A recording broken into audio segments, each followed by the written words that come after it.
प्रदेश में वर्तमान की सत्तारूढ़ भारतीय जनता पार्टी दल हो या अन्य विपक्षी दल जैसे समाजवादी पार्टी, बहुजन समाज पार्टी, कांग्रेस या तमाम अन्य राजनीतिक दल चुनावी समर में पूरी तरीके से उतरते हुए साफ नजर आ रहे हैं। उत्तर प्रदेश के चुनाव के नतीजे जो भी हों, लेकिन सारे राजनीतिक दल अपने हिसाब से जीत का दम भरते नजर आ रहे हैं। नमस्कार, वीटीवी इंडिया के दर्शकों का बहुत बहुत स्वागत एवं आभार। मैं शिबू खान। क्षेत्रीय शख्सियत के संवाद विद शिबू खान कार्यक्रम में आज हमारे साथ मौजूद हैं भारतीय मुक्ति पार्टी, बहुजन मुक्ति पार्टी, माफ कीजिएगा, बीएमपी, जिसको बीएमपी नाम से जाना जाता है, जो कि 2013 से सक्रिय राजनीति में अपनी महती भूमिका निभा। राजनीति में बीएमपी वैसे अभी तक तो उत्तर प्रदेश में कोई करिश्मा नहीं कर दिखाई है, लेकिन इनका मानना है कि आने वाले चुनाव में या भविष्य में राजनीति में नया मोड़ देने वाले हैं। बीते दिनों हमारे साथ बीएमपी के कार्यकारी अध्यक्ष दानिश अली जी साथ में संवाद में मौजूद हुए थे, जिन्होंने पार्टी की विजन, मिशन और भविष्य की रणनीति पे चर्चा की थी। इसी कड़ी में आज उत्तर प्रदेश कौशाम्बी जनपद से ताल्लुक रखने वाले मनका प्रसाद, जो कि एडवोकेट हैं और मंझनपुर विधानसभा से बीएमपी के प्रभारी प्रत्याशी भी हैं।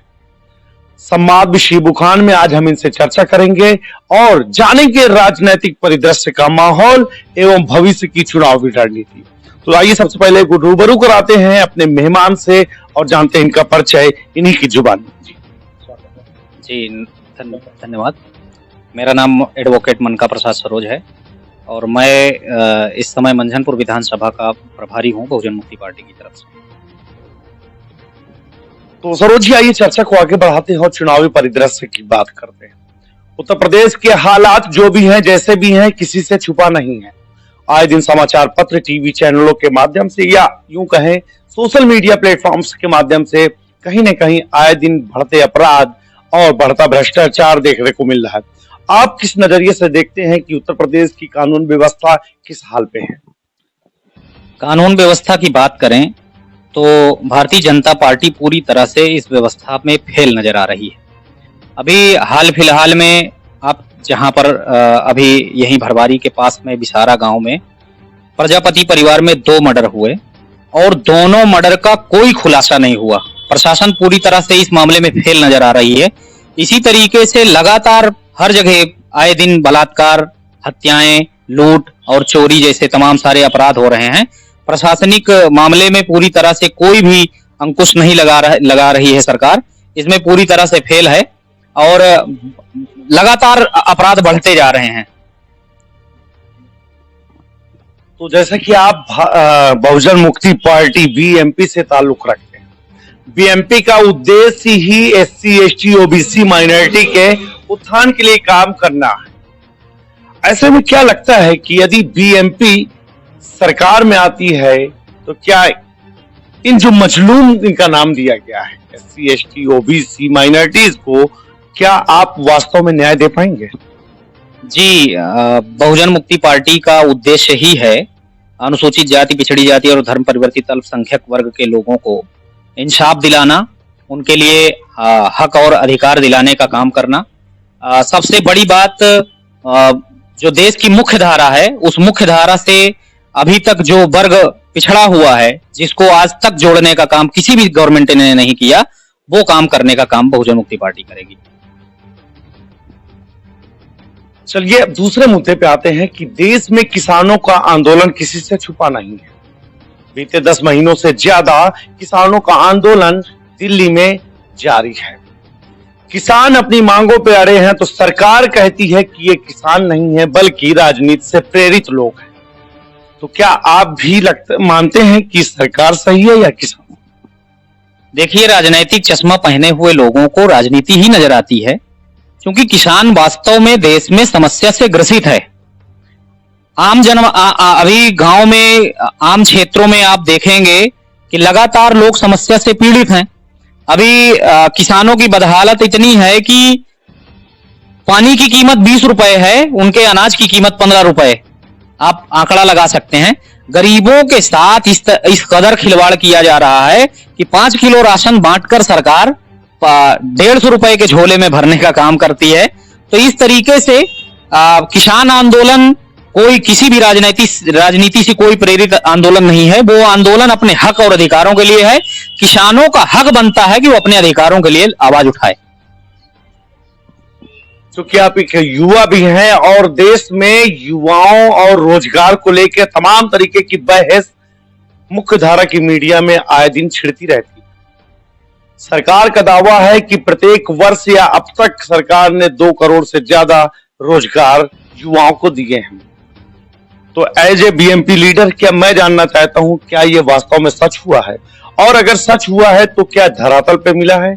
और नहीं मिला है तो आने वाले समय में आपकी राजनीतिक दल यानी बीएमपी किस नजरिए से रोजगार मुहैया कराएगी?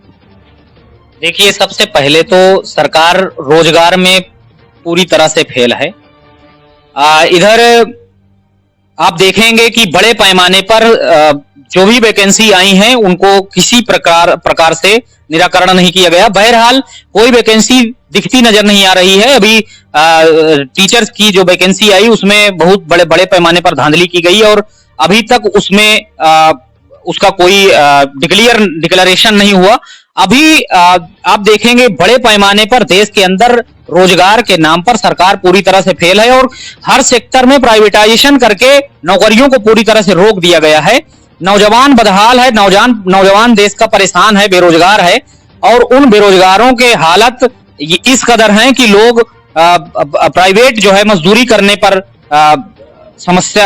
मजदूरी करने के लिए प्रेरित हो रहा है। अभी लोगों के अंदर ये भावना निर्माण हो रही है कि बीजेपी को हटाना है और जिस कदर बेरोजगारी बड़े पैमाने पर बढ़ी है, बहुजन मुक्ति पार्टी की अगर गवर्नमेंट सरकार बनती है उत्तर प्रदेश में तो आने वाले समय में हम लोग प्राइवेटाइजेशन सारे सेक्टर जो भी प्राइवेटाइजेशन बड़े पैमाने पर किए गए उनमें उनका सरकारीकरण करके केंद्रीकरण करके लोगों को रोजगार उपलब्ध कराया जाएगा। जैसा कि पिछले सवाल के जवाब में आपने कोट किया, किसानों की जो डिमांड्स है वो वास्तव है। दूसरी बात आपने कही कि बंद बिस्लरी बोतल 20 रुपए में सेल होती है, किसानों का अनाज 10 से 15 रुपए में सेल होता है। एमएसपी का ना लागू होना देश में वाकई में एक शर्मनाक सी बात है। दूसरी चीज बताया चले कि जिस राशन को यानी अन्न को, अनाज को उगाने वाला किसान बदहाल स्थिति में जीता हुआ दिखाई देता है, यहां तक कि किसान आत्महत्या भी कर लेता है। वहीं राशन बेचने वाले, राशन के व्यापारी साल भर में 4 पहिया वाहन ले आते हैं। ऐसा क्या चीज है जो सरकार नहीं समझ पा रही कि राशन पैदा करने वाला बदहाल है और राशन बेचने वाला खुशहाल है? यदि बीएमपी की सरकार बनती है तो मैं आपसे जानना चाहती हूं कि इस अंतर को आप कैसे मिटाएंगे? देखिए, सबसे पहले जो एमएसपी है, जो समर्थन मूल्य है, वो किसानों को मिलना चाहिए। अभी बड़े पैमाने पर बाजारों में भ्रष्टाचार कायम है। सरकार ने जिस कदर कानून बनाकर, 3 काले कानून बनाकर लोगों के पेट पर लात मारने का काम किया, किसानों के पेट में लात मारने का काम किया, आने वाले समय में ये बहुत भयानक रूप ले सकता है। इसलिए किसान आंदोलन पर बैठे हुए हैं और बहुजन मुक्ति पार्टी अगर सत्ता में आई तो किसानों के लिए सबसे पहले उनको न्यूनतम समर्थन मूल्य को उचित रेट पर करने का काम किया जाएगा और किसानों के लिए सबसे बड़ी बात, बिजली के जो साधन हैं उसको सस्ता कराया जाए, खाद की व्यवस्था उनको सही समय पर और सही रेट में उपलब्ध कराया जाए। महंगाई इतनी ज्यादा चली जा रही है कि लागत से ज्यादा किसानों को मूल्य नहीं मिल पा रहा है, जिसका फायदा व्यापारी वर्ग उठा रहा है और इस पर रोक लगाना बहुत जरूरी है, जो काम बहुजन मुक्ति पार्टी करने वाली है। तो बात करते हैं, वर्तमान में आप भी मंझनपुर से विधानसभा प्रभारी हैं और संभावित प्रत्याशी हैं। तो मैं जानना चाहता हूं कि मंझनपुर में आप विकास के नाम पे आप ऐसी 3 चीजें बताएं क्षेत्रवासियों को, चूंकि हमारे दर्शक मंझनपुर क्षेत्र से भी बिलोंग करते हैं। हम आपके माध्यम से जानना चाहते हैं, यदि आपको जनता उस लायक बनाती यानी विधायक चुनती है तो आप अपने क्षेत्र में 3 ऐसे काम बताएं जो प्राथमिकता के आधार पर कराएं। देखिए, सबसे पहले तो जो लोगों की मूलभूत जरूरत है, आम जनमानस की जो मूलभूत जरूरतें हैं, शिक्षा, स्वास्थ्य और रोजगार। शिक्षा के लिए गुणवत्तापूर्ण शिक्षा हासिल हो, प्राप्त हो, लोगों को, हर आम जनमानस को शिक्षा की कड़ी से जोड़ा जा सके, क्योंकि शिक्षा देश के विकास का आधार होता है। शिक्षा से ही देश की तरक्की होती है, उन्नति होती है। तो इस बात का ख्याल रखते हुए सबसे पहले बहुजन मुक्ति पार्टी का जो मुद्दा है, असल मुद्दा है, वो शिक्षा को लेकर, गुणवत्तापूर्ण शिक्षा को लेकर बेहतरीन व्यवस्था कराया जाए। हम एकल शिक्षा व्यवस्था पर जोर देते हैं कि अगर हम सत्ता में आते हैं तो एकल शिक्षा व्यवस्था, ये हमारा पहला मुद्दा होगा। एकल शिक्षा व्यवस्था से एक छत के नीचे चाहे अमीर करोड़पति का बच्चा हो, चाहे गरीब मजदूर का बच्चा हो, सबके बच्चे एक छत के नीचे पढ़ेंगे। ऐसी व्यवस्था हम लोग लाना चाहते हैं। शिक्षा को और बेहतर करने के लिए शिक्षा व्यवस्था में दुरुस्तीकरण लाया जाएगा। ये सबसे हमारा अहम मुद्दा है। दूसरा, स्वास्थ्य को लेकर जो समस्याएं व्याप्त हैं, आज आम जनमानस को सरकारी हॉस्पिटल होने के बावजूद भी, सारी इंस्ट्रूमेंट व्यवस्था होने के बावजूद भी, सारे उपकरण और सारे इलाज उपलब्ध होने के बावजूद भी सरकारी हॉस्पिटलों में गरीबों के लिए इलाज उपलब्ध नहीं है। बड़े पैमाने पर प्राइवेट हॉस्पिटलों में लोगों को भर्ती करना पड़ता है, जाना पड़ता है, जिससे उनकी जो गाढ़ी कमाई, खून पसीने की कमाई है, उसकी जो है प्राइवेट हॉस्पिटलों में लूटने का काम किया जाता है। हमारा जो मुद्दा है, असल मुद्दा है स्वास्थ्य को लेकर। स्वास्थ्य के मामले में हम बहुजन मुक्ति पार्टी की अगर सरकार आती है तो मंझनपुर विधानसभा में हर न्याय पंचायत स्तर पर बेहतरीन स्वास्थ्य व्यवस्था के लिए सरकारी हॉस्पिटलों की व्यवस्था कराई जाए, ऐसी हम लोग मांग करेंगे और इसके लिए हम लोग व्यवस्था करेंगे। आने वाले समय में लोग, जो गरीब आदमी आज इलाज के अभाव में मर रहा है, ये कंडीशन नहीं होने पाएगा। ये हम लोग करना चाहते हैं। और आज की डेट में बड़े पैमाने पर स्वास्थ्य के नाम पर लूट फैली हुई है। इन लूटों को अंकुश लगाने के लिए, इस लूट को रोकने का प्रयास किया जाएगा, इस पर काम किया जाएगा। तीसरा जो अहम मुद्दा है रोजगार का, रोजगार को लेकर के कोई भी कल कारखाने कौशाम्बी के अंदर कोई स्थापना इसकी नहीं हुई है, जिससे लोगों के अंदर रोजगार का कोई सुविधा उपलब्ध नहीं है। अभी हम सत्ता में अगर आते हैं, हम विधायक बनते हैं, तो मंझनपुर विधानसभा के अंदर फैक्ट्रियों की स्थापना करेंगे, जिससे कम हर घर से एक व्यक्ति को रोजगार उपलब्ध हो। इस मिशन पर हम लोग काम कर रहे हैं। ये जो हमारे मुद्दे हैं, इन मुद्दों को हम ऐसे हवा में बात करने वाले नहीं है, क्योंकि बहुत तराई क्षेत्र में, हमारे यमुना के तराई क्षेत्र में जो निषाद बेल्ट है, बड़े पैमाने पर ठेकेदारी व्यवस्था हो जाने के कारण बहुत सारे निषाद बेल्ट के लोग, निषाद लोग बेरोजगार हैं। उनके लिए ना पट्टे की व्यवस्था है, ना बालू खनन में मजदूरी की व्यवस्था है। सारे काम मशीनरीकरण पे निर्भर कर दिया गया। बड़े पैमाने पर पूरे मंझनपुर विधानसभा की बात ली जाए या पूरे उत्तर प्रदेश के ये हालात हैं कि मशीनरीकरण से आज काम हो रहे हैं। मशीनों का विरोध नहीं करते, लेकिन लोगों को रोजगार उपलब्ध कराना सबसे अहम मुद्दा है और इस मुद्दों पर हम लोग काम करने वाले हैं। ये सारे जो मुद्दे हैं, इन मुद्दों को हम स्टैम्प पेपर पर लिख कर देने वाले हैं। 100 रुपए के स्टैम्प पेपर पर बहुजन मुक्ति पार्टी के लोग लिख कर देने वाले हैं। कोई भी हवाई बात करने के लिए हम लोग नहीं आए हुए हैं। हम लोगों को जो भी मुद्दे, जिन भी मुद्दों पर हम लोग राजनीति कर रहे हैं, जिन भी मुद्दों की हम बात कर रहे हैं, उन मुद्दों को हम लिखित तौर पर स्टैम्प पेपर पर लिखकर लोगों को देने वाले हैं।